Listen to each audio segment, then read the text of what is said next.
আসসালামু আলাইকুম। আমি আজকে আপনার সাথে একটা অসাধারণ ডিজাইন শেয়ার করব। খুবই সিম্পল ডিজাইনটি। আমি একটি সুতা দেখুন আমরা কাঁথা স্টিচ যেভাবে দেই ওরকম করে একটি 4 উঠিয়ে তারপরে নিচের দিকে যাব। আবার একটু অন্য সাইডে একটা লাইনে নিয়ে আবার একটা দিব। একটু ফাঁক ফাঁক রেখে কিভাবে দিচ্ছি আপনারা এভাবে দিয়ে নিবেন। আমি অসুস্থতায় বেশিটা ভালো কিছু করতে পারিনি।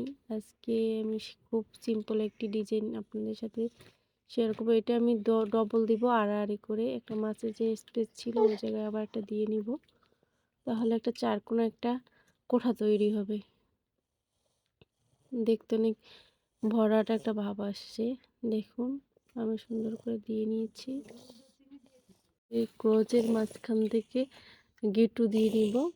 দেখুন যাতে ক্রসগুলো লড়ে না যায় বা হাতে বাজে সরে না আসে, সেজন্য সবগুলোর মাঝখানে আমি এভাবে করে গিট্টু দিয়ে নিব। সেলাই সেলাই করে দেওয়া হয়ে গেলে আমি এবার দিব সুন্দর করে ছোট ছোট করে এক একটি সেলাই। আমি দুটি এক লেজি ডেজি নিয়ে দুই পাশ থেকে দুটি লেজি লেজি দেব। লেজি ডেজির মাঝখান থেকে একটি লম্বা ফ্রেঞ্চ নট দিব।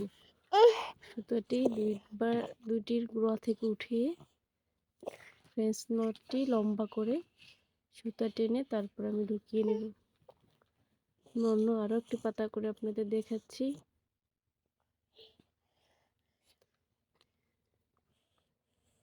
দেখুন কত সুন্দর হয়েছে।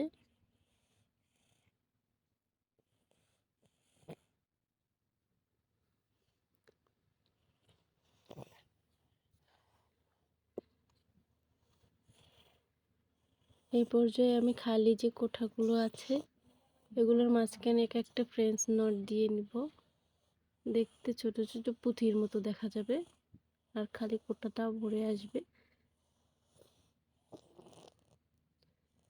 আমার সেলাইটি কেমন লাগে সবাই কমেন্ট করবেন।